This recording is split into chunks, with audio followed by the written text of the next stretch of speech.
Hi guys, Matt Easton here, Scholar Gladiatore. So I'm here with Paul Mortimer, who is basically one of the experts on the Sutton Hoo finds, the artefacts found in Sutton Hoo. So first of all, what is Sutton Hoo? What do we know about it? It's an Anglo-Saxon burial. It's the most magnificent Anglo-Saxon find we've ever had. It's probably the tomb of King Radwald.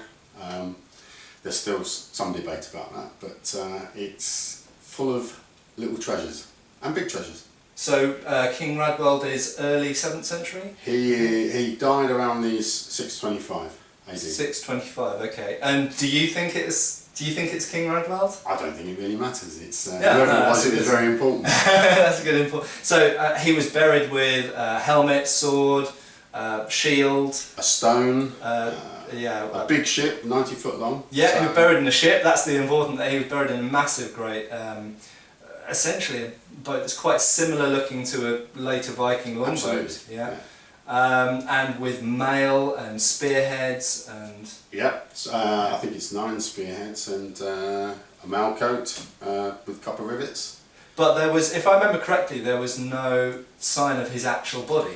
No, but tests have been done more recently, and there's very high phosphate concentration on where the body would have been. So Okay. it's all, and because of the nature of the soil at Sutton Hoo, it's almost certain there was a body there. Okay, so it's just the certain soil conditions have meant that the organic material has gone Absolutely. away, but it's been quite good for preservation of metal and...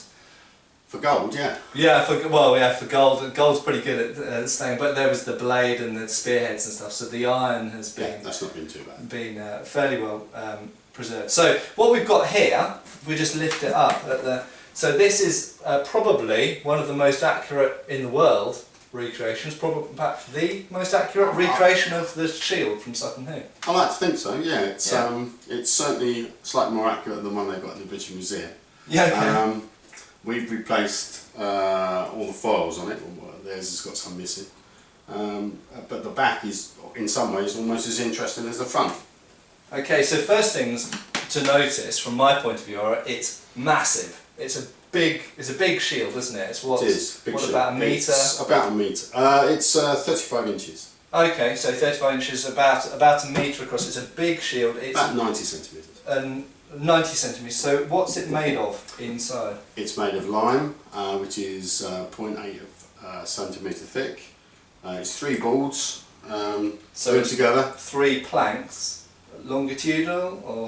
They go across. Okay. So So if it was struck, there's more resistance to a blow. okay, and then with leather on front and back. Yeah.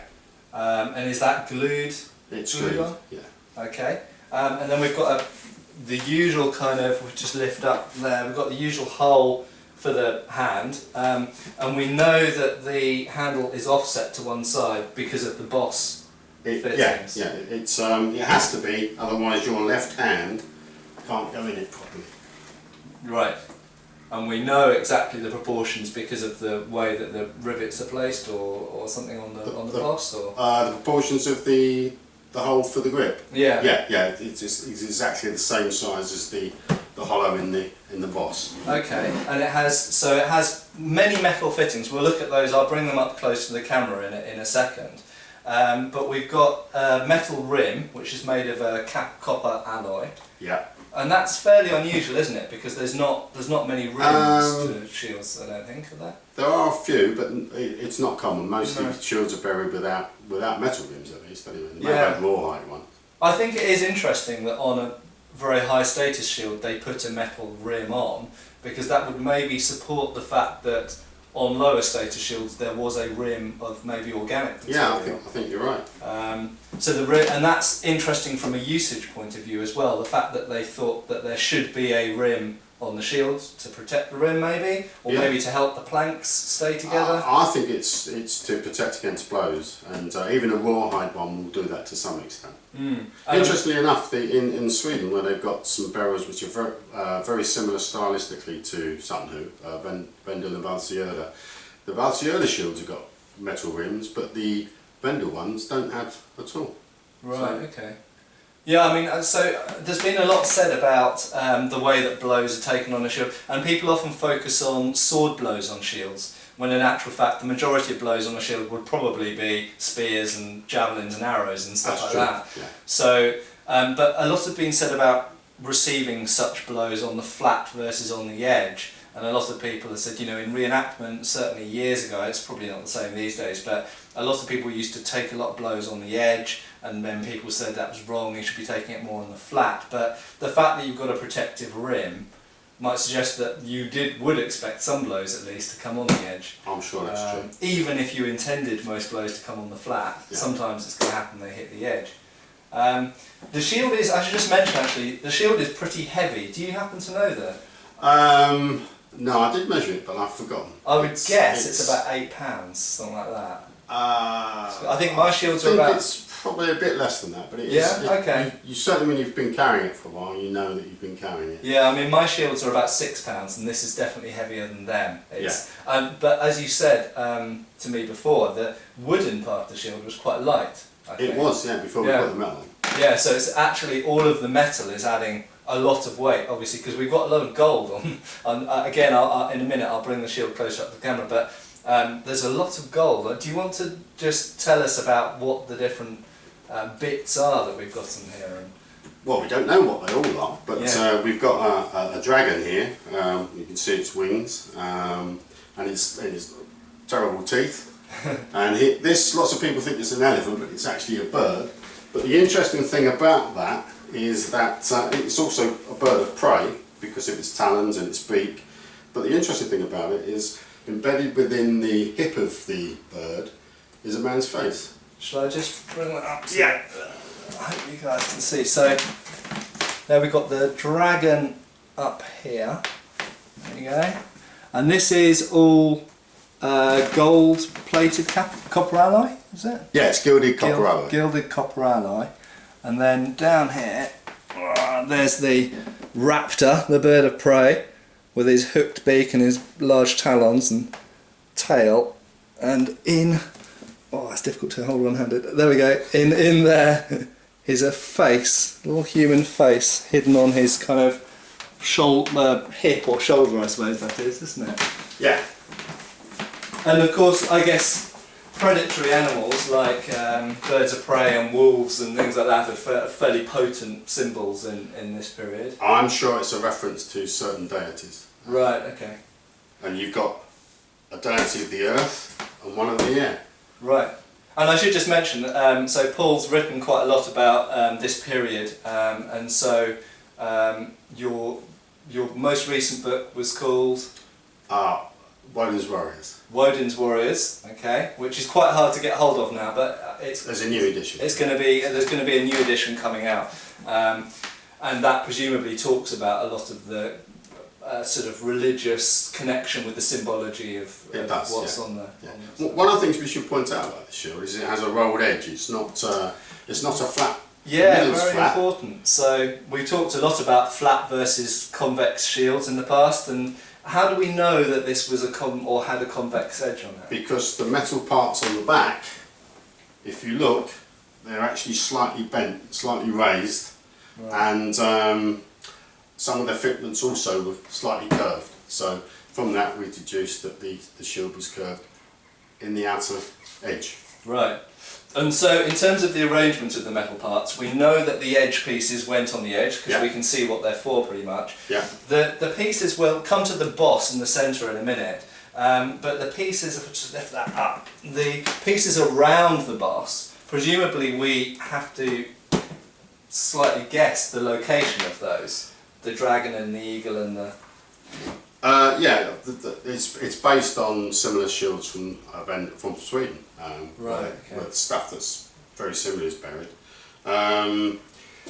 On some of the bits, they're actually rivets that pass through from the other side, where they're holding the rear strap. Okay, so those horizontal bits, we know that where they were on. Okay. And also with this shield strap here corresponds to these two big bosses. What is that strap at the top? That's a carrying strap. Okay. But it could also be, it's been speculated that if you were wearing it on a horse, and you had the bandolier going over the back, you could actually control that the reins of the horse through, and you can still control his shield. But there's some sort of, to an element, it's unknown really what that strap's there for. But they've obviously gone to a lot of effort to attach it because it's got these very decorative, large knobs on the front there. So these are all of these elements are they copper gilt with gilding over? Are they everything is copper alloy with gilt or tinning, except for the boss, which is made of iron. Right, and the boss survives. Does the boss survive in its entirety? I think it does. Pretty much, yeah. It's just some areas where the rusting has, the corrosion has gone through the iron. We don't know that the original was blued, but it makes a nice contrast. Right, okay, so I'll just bring the boss up now so you can have a look at the boss. So, first of all, what is this style of boss called with that kind of knob? It's called I think it's commonly called a disc. But, okay, so there's been some discussion about whether that disc is used for trapping enemy blades or catching things. Well, I don't think so, but especially not this one because it's loose. It's held by a curve-shaped rivet in the back of the boss, and if it was hit, it would come off. But I'm not sure that any of these were actually used for catching swords, even the fixed ones. Certainly, I've seen a couple in my brief career as an archaeologist. I've seen a couple that were just made of iron. And they seemed quite fragile. They didn't look like they would take much punishment from a weapon, and they'd probably snap off. And in fact, I'm pretty sure there are examples where you can see they've been snapped off and they've been fixed. I think you're probably right. So I think I've seen one in a report where it had been not very well re-riveted. Sort of the disc, a new disc essentially, had been fixed back on the end. So I think the jury's out on. I know that there are some people out there who say that these are definitely for trapping or catching weapons from sliding down the face of the shield. I'm not so convinced because the sort of reenactment versions of these that are made tend to be far more robust than the actual examples out of the ground. I agree. So. So what creatures and decoration have we got on this? Well, around the horse, around the flange, you've got some pictures of entwined horses. There's some serpents or dragons, probably birds as well. On the bird, besides the man's face on the hip, you've got other men's faces buried within the design, and these appear to have wings.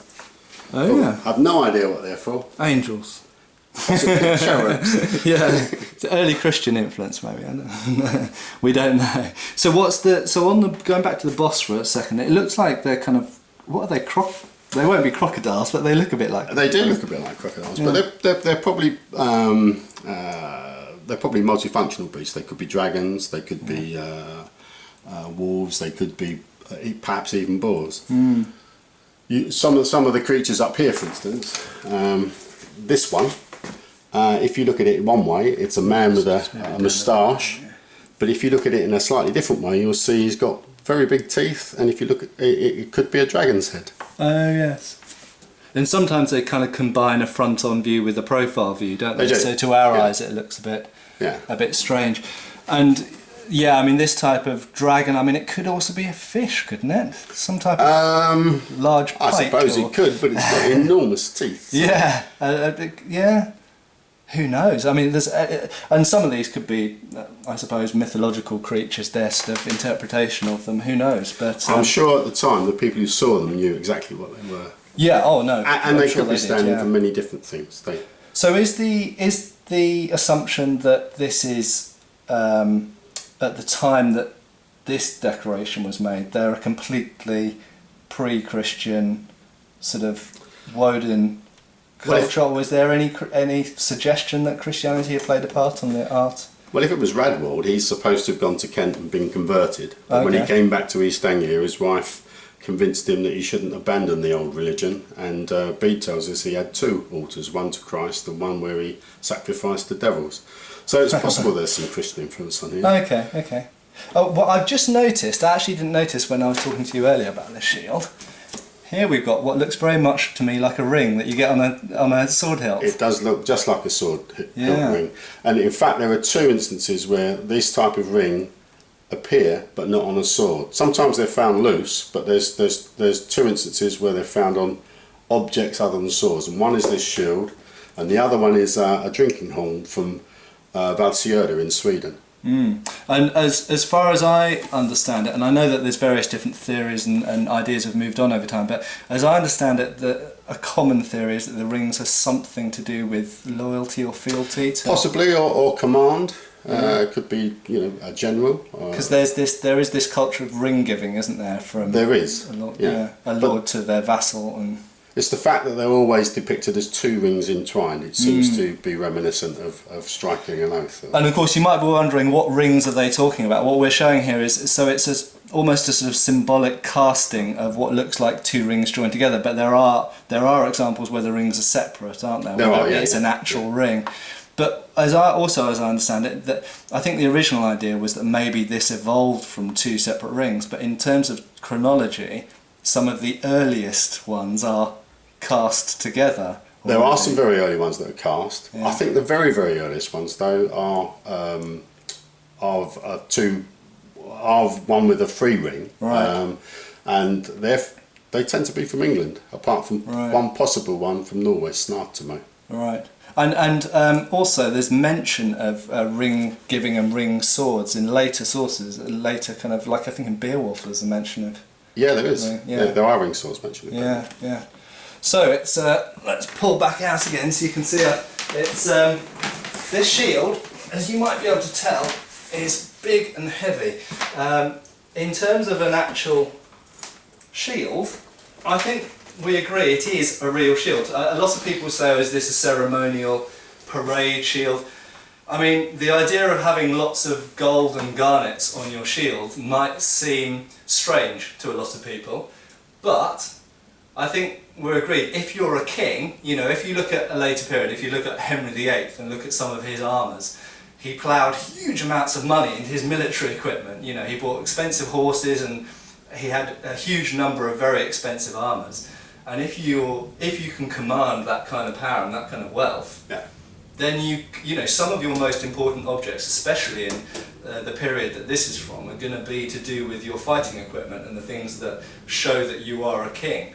So I think, frankly, if you can afford to cover the ornaments on your shield with gold, then you do it. Yeah, and there's a psychological aspect to it, because he's only got all this because he's good at fighting. So he's showing you that he's a very, very good and accomplished warrior. And that's how he got his wealth. So he's basically saying, come on if you think you're hard enough. Yeah. So, and presumably as well, anybody in war who did have this kind of stuff would also have a pretty hardcore bunch of warriors and retainers around him. Yeah, would have some very heavy friends. So. Although also I think in that period there was the idea of leading from the front as well, and even if we get to the later, even to the Norman conquest, people were still pretty much leading from the front there. Well, you've got the Battle of Morden, where Brythnoth, who's in his 60s, is leading his troops into battle. Taking spears lobbed at him and everything else, yeah. So it's not like a later period general who sits back and commands their troops. I think they're pretty much in the shield wall and giving direct commands. And also I guess that for the most part, most conflict in this period was amongst, generally speaking, smaller groups of men than... that's another subject. Well, that is another subject, and I think this is a common assumption, but then going against that, you look at the late Roman sources, and there are descriptions of various groups of Germanic people successfully taking large Roman settlements. Yeah, absolutely. Like London was taken and held for a year or two, I think in the 300s, something like that, by, we don't know who, by Germanic people, barbarians. And if they were taking a heavily fortified, walled and armed with bastions with ballistas and everything else, they were obviously quite large and formidable. They were, and they'd obviously been trained by Romans, so they were pretty good at fighting. Yeah. So do you think, this kind of shield, do you think it's related to any particular other cultures' stuff? Do you think it's related to Roman? I don't think there's anything Roman on here. No. But, the nearest parallels in time and space are from Sweden. Right. They're very similar shield ornaments in Sweden, and very similar helmets to that in Sutton Hoo. and there's obviously something going on. And travel by sea was perhaps was not impossible. So they had a big ship after it. Yeah, it certainly seems that there were strong. We don't obviously know the details, but that there were strong cultural connections between certain Scandinavian Absolutely. and Northern Germanic cultures in England and Sweden and probably what was known as Old Saxony later in English history, the north of Germany, and Frisia probably as well. Absolutely, yeah. Yeah, so there we go, and also perhaps the Frankish nation. Well, there are some. There's nothing particularly on this shield which I think is reminiscent of Frankia, but there are other bits in the burial which are quite similar. So okay, I'm going to put the shield down now because it's really heavy. But thanks a lot to Paul. We're going to look at a few more items in separate videos. Cheers, guys. Pleasure. Click subscribe now and also follow us on Facebook.